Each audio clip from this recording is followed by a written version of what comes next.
11th week of the 2018 Kentucky General Assembly saw movement and increased awareness for several KMA priority bills, following valuable testimony from KMA members. As the end of the session nears, this advocacy will prove to be even more critical.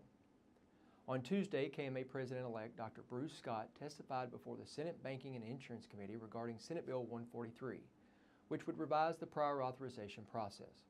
While the item was up for discussion only and a vote was not taken, several committee members, including Chairman Tom Buford, participated in the conversation and shared their own experiences dealing with prior authorizations. While it is yet to be seen whether Senate Bill 143 will be addressed in 2018, the issue will remain a KMA priority throughout the year and into the 2019 session if necessary. Valuable testimony was also heard last week from KMA board member Dr. Robert Couch regarding House Bill 69, which would streamline provider credentialing and enrollment. This KMA priority was sponsored by Representative Ken Fleming and passed favorably from the Senate Health and Welfare Committee. It now heads to the Senate floor for consideration. More positive movement also took place last week for House Bill 191. The bill raised concerns from many KMA members and the Kentucky Academy of Eye Physicians and Surgeons because it restricted the use of telemedicine and technology and could potentially limit patient access to health care, innovative technology, and physicians' licensure.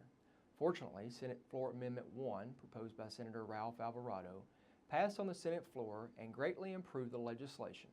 The amendment addressed concerns about limitations to patient evaluation by replacing the requirement for simultaneous interaction with asynchronous and synchronous interaction. The bill passed the Senate by a vote of 36-0 and will now need to reach concurrence in the House, which appears likely. Finally, House Bill 445 relates to the prescriptive authority of APRNs.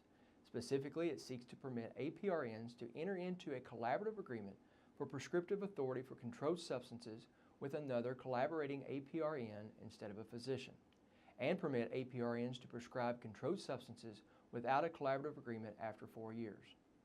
The Commonwealth is facing one of the biggest opioid epidemics in the nation, but while Casper data shows that there has been a decreasing trend in physician prescribing of controlled substances, the APRN trend has significantly increased. Therefore, KMA will continue to oppose ongoing legislative and regulatory efforts by non-physician practitioners to establish or expand prescriptive authority related to Schedule II through Schedule V controlled substances. KMA members are urged to call the legislative message line and request that members of the House Licensing and Occupations Committee oppose House Bill 445.